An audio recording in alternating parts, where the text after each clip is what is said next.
আজি অকণ বাহিৰত যাব লগা হ'ল, কিবা এটা কাম আছিলে, আহোঁতেও দেৰি হ'ল। হাজবেণ্ডে ক'লে বাহিৰৰ পৰা লৈ আনো, বাহিৰৰে খাওঁ দিয়া। মোৰ একদম মন নগ'ল।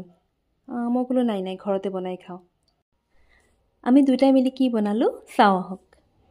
তোমাৰ মৰমে মোৰ দেহ তুলিলে বুকু দিলে যে মোৰ কি যে মিঠা মিঠা কেনেকৈ কি যে হৈ গ'ল কৰিতি কুকুমে পুৰবি উপচি গ'ল কি যে ভাল লগা